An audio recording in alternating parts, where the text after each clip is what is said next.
मुख्तलिफ चीज़ें हैं आजकल नशे की। एक किस्म का नशा नहीं है, बहुत चीज़ें हैं जो लोग नशा कर रहे हैं। लेकिन जब कोई इंसान नशा करते करते उसका आदी हो जाता है तो उसके बिहेवियर के अंदर, उसके बर्ताव के अंदर, उसके रहन सहन के अंदर कुछ ऐसी चीज़ें कॉमन होती हैं जो कि हमें पहचानने में मदद करती हैं कि शायद ये इंसान जो है नशा कर रहा है, नशे का आदी हो गया। तो उस पर गौर करें तो एक चीज़ ये है कि जो इंसान नशे का आदी हो जाता है उसका फोकस जो है, उसकी तवज्जो जो है वो उसके कामों पे से हट जाती है। अगर वो स्टूडेंट है तो उसका पढ़ाई पे से फोकस हट जाएगा। अगर वो नौकरी पेशा है तो उसका नौकरी के ऊपर से, काम पे से जो है उसका तवज्जो हट जाएगा। और अगर वो खुद सेल्फ एम्प्लॉयड है या कोई ताजिर है तो उसका उस पर से फोकस हट जाएगा। तो ये एक फीचर है कि इंसान का तवज्जो जो है, इंसान की फोकस जो है अपने काम पे से, अपनी जिम्मेदारियों पे से हटने लगते हैं।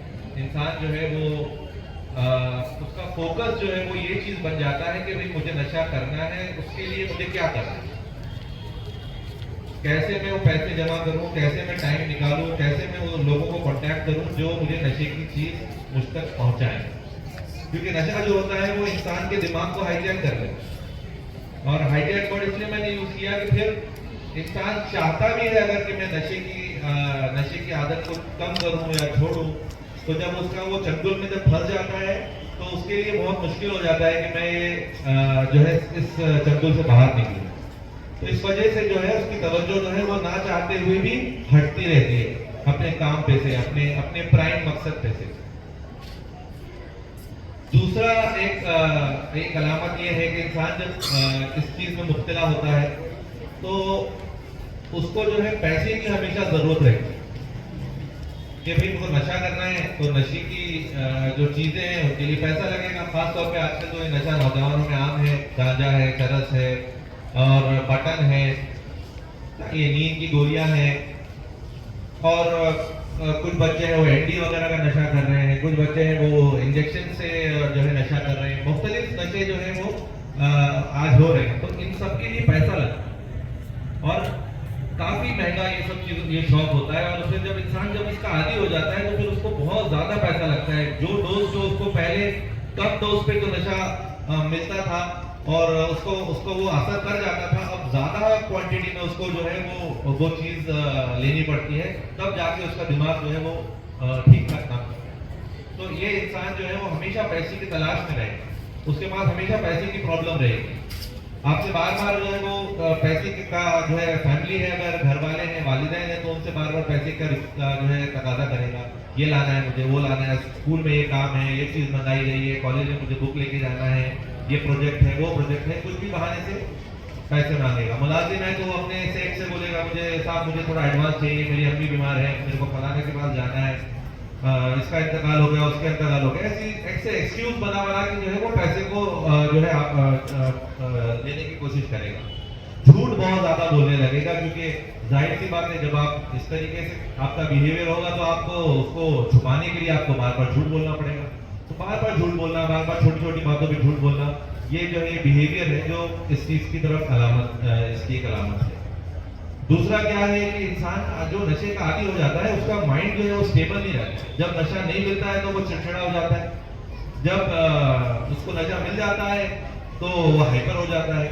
बाद दफा जो है बहुत अच्छा रहता है जब उसका माइंड थोड़ा सेट रहता है और थोड़ी देर के अंदर फिर वो जो है उसका मूड ऑफ हो जाता है। कभी एकदम से जो है चिढ़ जाएगा, कभी एकदम से रोने लग जाएगा, तो उसका मूड स्टेबल नहीं रहता है। तो इस चीज़ से भी आप पहचान सकते हैं कि वो शख्स जो है शायद नशे का आदी हो रहा है। और एक अलामत यह है कि जो इंसान नशे का आदी हो जाता है तो उसका सोने का जो वक्त है अक्सर वो डिस्टर्ब होता है। रात में उसको देर तक नींद नहीं आती है, दिन में वो दिन भर सोया पड़ा रहता है, यानी उसका दिन रात हो जाता है, रात दिन हो जाती है। अक्सर नशा करने के लिए उसको रात में जागना पड़ता है। नशा जो है वो उसको रात में जगाता है, उसके तलब में वो करने के लिए, उसके फ्रेंड सर्कल को ढूंढने के लिए उसको रात में जागना पड़ता है। और वो फिर रात में लेट आएगा और नशा करके फिर जब रात में देर रात से सोएगा तो फिर वो दिन भर सोता रहेगा। तो ये स्लीप का जो पैटर्न है ये चेंज हो जाता है नशे के आदि का। इसके अलावा कुछ फिजिकल सिम्टम्स हैं जो नशा करने वालों के अंदर पाए जाते हैं, जैसे कि भाई अगर कोई इंसान बहुत ज़्यादा स्मोक कर रहा है, गांजा वगैरह जो है स्मोक कर रहा है, ये है तो फिर उसके उसके सिम्टम्स हैं भाई, उसको खांसी रहेगी, उसको बार बार जो है कफ रहेगा, उसको जो है अगर ज़्यादा ही प्रॉब्लम है तो उसको हो सकता है लंग्स वीक हो गए होने से उसको जो है चलने फिरने में दम लगने लगेगा, और उसका खाना पीना भी जो है, उसकी खुराक भी जो है वो डिस्टर्ब हो जाएगी, पहले जैसा वो खाना नहीं खाएगा, हो सकता है उसका वेट लॉस होने लग जाए। और ये इसके अलावा ये सिम्टम भी हो सकता है कि जो इंसान नशे का आदी है तो आप उसके नशे के इन्फ्लुएंस की वजह से आप पहचान सकते हैं कि भाई वो चलने के टाइम पे ज़रा वो इम्बैलेंस होगा अगर उस वक्त नशा किया हुआ है उसने। जो लोग बहुत ज़्यादा स्मोक करते हैं तो अक्सर उनके अंदर से स्मेल आने लगती है स्मोक की, और जो लोग गांजा वगैरह पीते हैं या ऐसी चीज़ें लेते हैं तो कभी कभी भूल जाते हैं उस चीज़ को घर पे जाने के पहले निकालना है उनको, तो कभी कभी उनके पॉकेट में आपको मिल जाएगी वो चीज़, तो आपको शक होगा कि भाई ये सब चीज़ें कहाँ से आ रही हैं। कई लोग जो है वो जब ये नशा करने लगते हैं तो उसकी वजह से उनकी आंखें लाल लाल लाल रहने लगती हैं, बार बार आंखें जो है वो एकदम रेड रेड रह रही हैं। ये एक सिम्टम है जिससे कि आप पहचान सकते हैं भाई शायद ये इंसान जो है वो नशा कर रहा है, इसकी आंखें इतनी लाल क्यों है, हर बार लाल रह रही है, पहले नहीं रहती थी, अब अचानक से चेंज है। और भी सारे बिहेवियर्स हैं जिनसे कि भाई आपको एक मोटा मोटा आइडिया हो सकता है कि शायद जो है ये इंसान नशे की आदत में मुलविस हो रहा है। और ये सारी चीज़ें जो है ये हर एक इंसान में नहीं मिलेगी, आपको किसी के अंदर कुछ मिलेगा, किसी के अंदर कुछ मिलेगा, ये डिपेंड करता है कि वो कैसा नशा कर रहा है, क्या चीज़ का नशा कर रहा है, उसके ऊपर डिपेंड होता है कि इसके वो क्या अलामतें इसके अंदर हैं।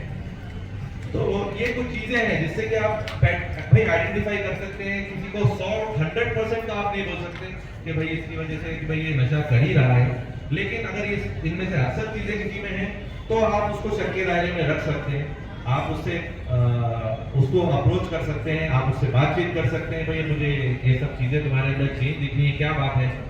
हो सकता है कि वो बोलना चाहता हो, उससे बाहर आना चाहता हो, आपसे बोल ना पाए, लेकिन आपके पूछने से, आपकी हमदर्दी भरे अंदाज से हो सकता है कि वो अपना प्रॉब्लम जो है वो आपके सामने खुल के बता दे। और अगर वो बता देता है तो फिर उसको आप उसको हेल्प करें, उसको उसका इलाज करवाएं। क़याम इंसानियत के जो वॉलंटियर्स हैं उन लोगों से उसका राब्ता कराएं, वो लोग बराबर उसको जो है फॉलो करके उसका इलाज करवाएंगे। तो इस तरीके से जो है अगर हम कम्युनिटी के अंदर ये बातों के ताल्लुक से अगर हम जागृत हों, अवेयर हों, हम लोग इन चीज़ों को अगर इन पर तवज्जो दें तो कई सारे लोगों को हम आइडेंटिफाई कर सकते हैं। और कुछ लोग हैं जो कि अभी नशा नहीं कर रहे लेकिन या फिर नशे के आदी नहीं हुए हैं, लेकिन फ्यूचर में वो जाकर आदी हो सकते हैं, उनके अंदर पोटेंशियल है, उनको भी आप ट्रैक कर सकते हैं, पहचान सकते हैं। वो बच्चे जो घर में नहीं टिकते हैं, बाहर ज़्यादा घूमते हैं, लेट नाइट बाहर रहते हैं, जिन लोगों की अंदर जो है चिड़चिड़ापन बहुत है, उनका दिल घर में नहीं लगता है, बहुत ज़्यादा दोस्तों में रहते हैं, बहुत ज़्यादा सोशल सर्कल है, वो भी स्पेशली लेट नाइट का है, तो ऐसे बच्चों के ऊपर आप अगर तवज्जो दें तो हो सकता है कि वो अभी इन चीज़ों के अंदर मुलविस नहीं हुए हैं या फिर इसका अभी उनको इसके आदी नहीं हुए हैं। अगर आप ऐसे बच्चों को पहले से मेहनत कर लेंगे तो इंशाल्लाह ताला वो ये चीज़ों के अंदर मुलविस ना होंगे। तो अपने बच्चों के ऊपर हम बचपन से ही मेहनत करें, जैसा मैडम ने बताया, नौजवानों पर मेहनत करें ताकि वो जो है करने वाले काम करें, उनको एजुकेशन में गाइड करें, उनको जो है अगर उनकी एजुकेशन कंप्लीट हो गई है तो उनको काम काज से लगाएं। बहुत सारे लोग हैं वो ये बोलते हैं भाई हमारा बच्चा जो है अभी तो बच्चा है, अभी वो उसकी जो है तो काम कैसा कराएं उससे, लेकिन आप उसको बच्चा समझ रहे हैं लेकिन उसका खालीपन जो है वो उसको जो है इन दूसरी चीज़ों की तरफ अट्रैक्ट कर रहा है, गुमराह कर रहा है। तो आपने जो है ये चीज़ समझना है कि खाली दिमाग शैतान का घर है, तो आपने जो है उसको मसरूफ रखना है। अगर आप उसको मसरूफ रखते हैं अच्छी चीज़ों में, कुछ स्पोर्ट्स में या कुछ एक्सरसाइज में या कोई और हॉबी में जो कि हेल्दी है, जो कि एक्सेप्टेबल है समाज में, जो है जो उसको फायदा देगा, उसकी हेल्थ के लिए फायदेमंद है, और अगर आप उन चीज़ों में उसको एक्टिव रखते हैं तो डेफिनेटली उसको अच्छी आदतें होंगी और वो ऑटोमेटिकली उसका वक्त जो है वो वेस्ट नहीं करेगा ऐसे सर्कल के अंदर, ऐसे दोस्तों में जो कि इन चीज़ों की तरफ उनको लेके जाते हैं। तो ये मैं कुछ बातें आप लोगों के सामने अर्ज करना चाहता था। उम्मीद है कि ये बातों से इंशाअल्लाह ताला हम सबको फ़ायदा होगा।